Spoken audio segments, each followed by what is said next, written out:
propertes pertama, kalau ada anak lajang mau meminang anak gadis, yang pertama ditengok sholat. Pak Haji, saya ada minat mau meminang anak bapak, datang maghrib. Kenapa datang maghrib Pak Haji? Jangan tanya-tanya, kalau mau datang maghrib. Dulu orang tua begitu. Kenapa disuruh datang maghrib? Mau dibawa ke surau. Sampai di surau suruh azan. Yang pertama kali ditengok sholat. Pokok pangkal kehancuran sekarang karena calon mertua tak menengok sholat menantunya.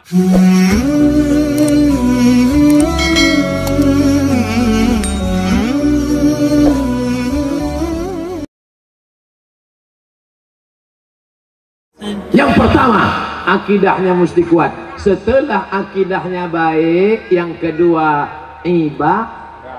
ibadah dulu. Akidah dulu. Tidak ada guna ibadah. Iya, ibadah itu nanti. Setelah akidah kuat kokoh, barulah ibadah. Apa ibadah yang pertama? Ibadah yang paling pertama ditanya di padang mahsyar nanti adalah sholat. Apa pula sholat? Ibadah yang pertama nanti ditanya adalah sholat. Bu, kalau anaknya umur 7 tahun suruh, umur 10 pukul, suruh 7 pukul 10, suruh 7 pukul 10, suruh 7 pukul 10. Apa kata ibu-ibu? Ustadz, menyuruh anaknya senang, menyuruh bapaknya payah. Ternyata laki tak walaupun hidup 1000 tahun, kalau tak sembahyang, apa gunanya? Walaupun hidup 1000 tahun, kalau tak sembahyang, apa gunanya? Maka sholatlah anakku, adik-adikku. Beda perempuan sama laki-laki. Kalau perempuan sholat di rumah, laki-laki sholat di masjid. Laki-laki yang soleh sholatnya di masjid. Kalau ada laki-laki sholat di rumah, laki-laki solehah.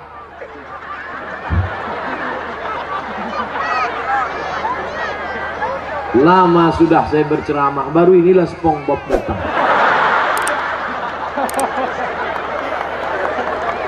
Sekarang ada aliran yang merusak akidah, namanya Islam ubur-ubur. Dan tidak ada yang bisa menangkap Islam ubur-ubur selain SpongeBob. Saya mengikuti juga perkembangan ini. Bukan Bapak Ibu sangka saya tak tahu, semua saya tahu. Superman, Batman, Wonder Woman, Spiderman, Cicakman. Bapak Ibu yang dimuliakan Allah Subhanahu wa ta'ala, maka sholat.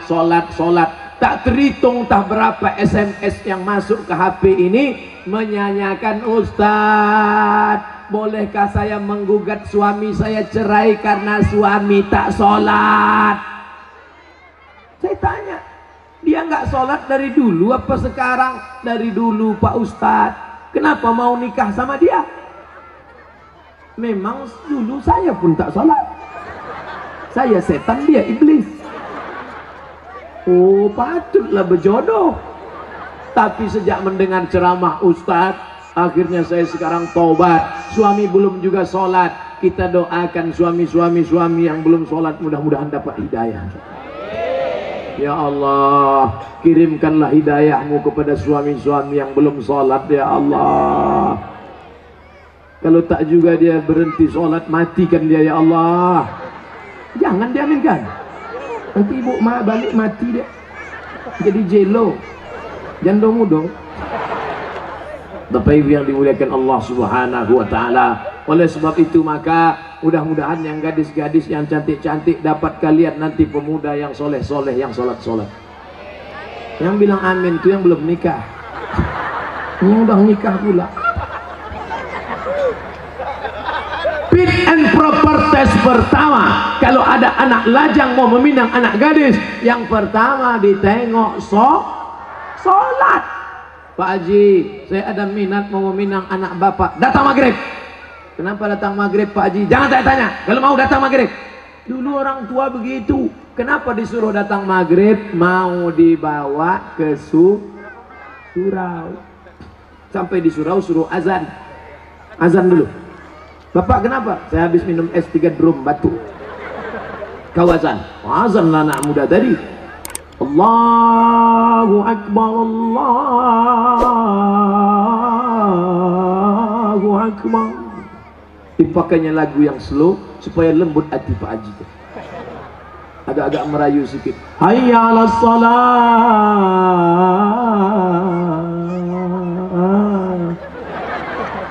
Padahal kalau dia azan dekat rumahnya lagu keras. Hayya 'alas salat. Tapi khusus untuk calon mertua nih pakai lembut. Pas doa terakhir, Allahumma rabbah hadhihi da'wati wassalat ati sayyidana Muhammad. Pak Haji itu pun mendengar, luluh hatiku. Yang pertama kali ditengok sholat. Pokok pangkal kehancuran sekarang karena calon mertua tak menengok sholat menantunya. Yang pertama ditengoknya apa? Besok datang ke kantor jam 12 siang. Kenapa? Mau dites bisa nyetir punya mobil apa tidak. Betul? Apa pula betul? Salah lah. Dibuka gorden, calon mertua yang perempuan menengok, mana calon mantu kita Pak? Itu yang datang pakai kap 70, jangan terima, kunci. Itu yang pakai CB 100, tutup. Itu yang naik ojek, tutup. Itu yang naik Alphard, wow. Itulah yang nampak aku tadi malam. Jadi kita tanya, jangan tanya-tanya, terima aja. Kita tanya dulu, jangan, nanti diambil orang, terima. Akhirnya buru-buru dinikahkan. Aku nikahkan engkau dengan anakku dengan mahar sebentuk cincin emas tunai sah. Liburan, honeymoon, bulan madu. 2 minggu setelah bulan madu, anak gadis balik menangis berurai air mata, habis tisu setengah kotak. Kenapa? Kenapa? Rental.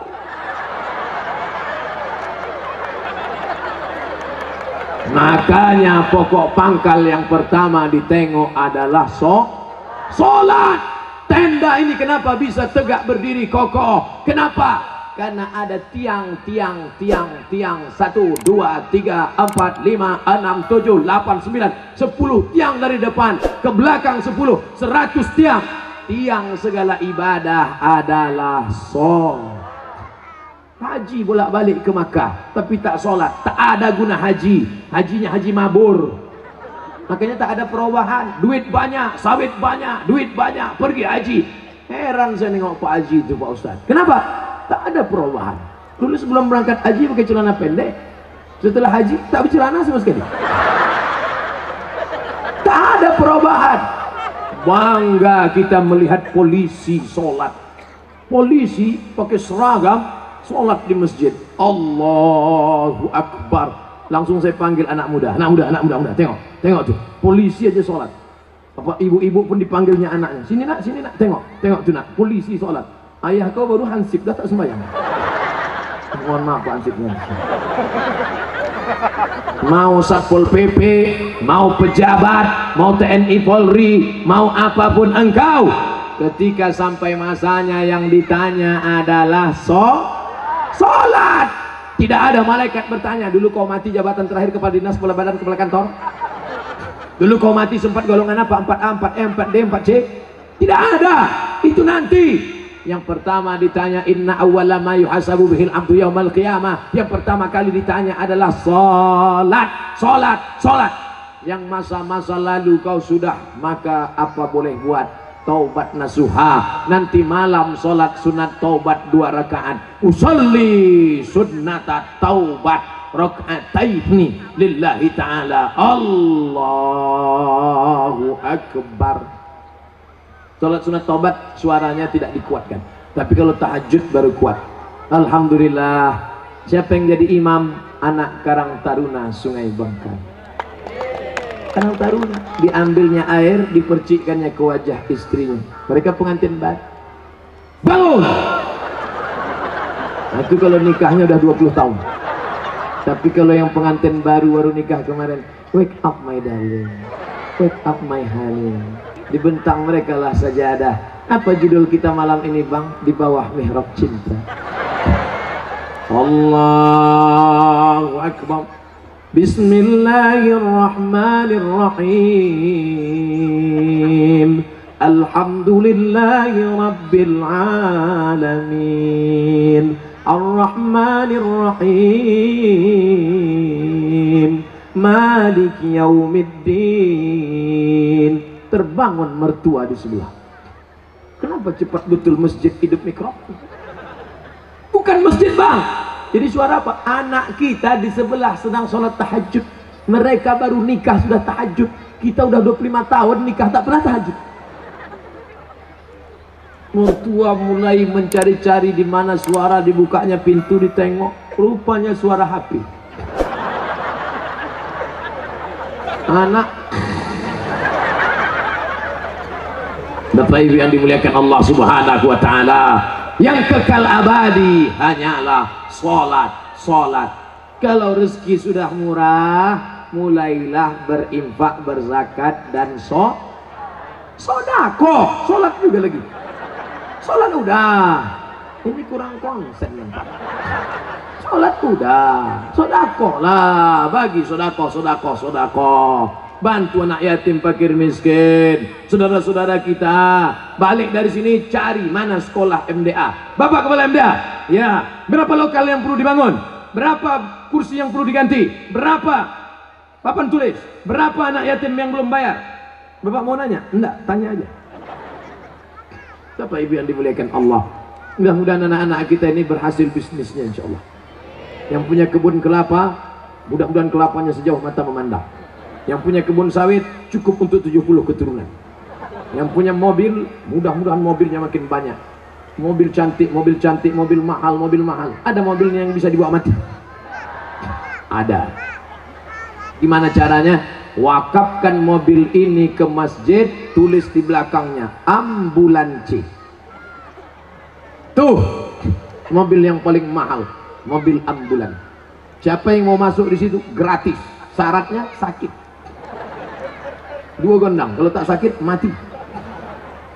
Saya diupah tak mau masuk ke dalam. Bapak Ibu yang dimuliakan Allah Subhanahu wa taala, tapi ibadah yang paling hebat di antara semua adalah salat. Di antara salat zikir.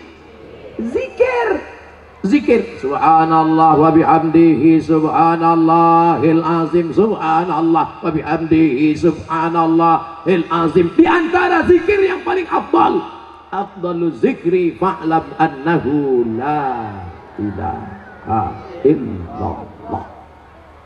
Makanya jangan mulut asli cerita. Ibu, bapak balik dari sini, nggak tahu kawan nasib dengan ngajak cerita. Kabarnya anak saya nikah belum hamil duluan. La ilaha illallah, la ilaha illallah, la ilaha illallah. Nanti ada kawan yang bilang, assalamualaikum, waalaikumsalam. Kabarnya anak saya la ilaha illallah, la ilaha. Itulah yang akan kita bawa mati menghadap Allah. TM sampai berbuih mulut, tak ada maknanya. Itu Ustadz dari tadi ngomong aja di atas mimbar ceramah ini bernilai ibadah. Atau kita gantian, saya di bawah naik ke atas. Bapak Ibu yang dimuliakan Allah, syarat yang pertama apa tadi? Akidah. Syarat yang kedua ibadah. Syarat yang terakhir yang ketiga adalah akidah, ibadah. Yang ketiga lagi. Adik-adik mudah ingat ceramah saya. Apa ceramah Ustaz Somad tadi? Apa itu? Aku pun tak ingat. Akidah, ibadah, akhlak, sopan santun, budi bahasa. Ustaz Somad tuh pandai ngomong aja tuh. Dia ngomong akhlak. Dia sendiri tak berakhlak. Buktinya di belakanginya Pak Bupati, dikasihnya pantat tokoh masyarakat. Dia sendiri tak berakhlak. Tengok sebelum saya maju ke depan tadi. Masih ingat sebelum saya maju tadi? Gimana sebelum maju? Saya ulang balik ya.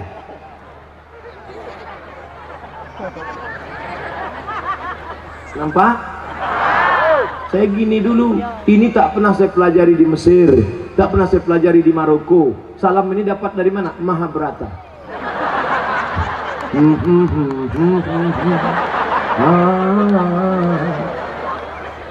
Ke halnya dikit coach dah.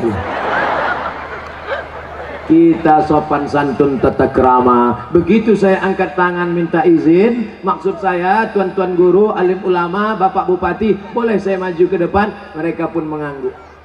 Itu artinya boleh. Bapak pun kalau mau minta izin ibu begitu juga. Balik dari sini angkat tangan. Kalau ibu tuh mengangguk, jalan lah.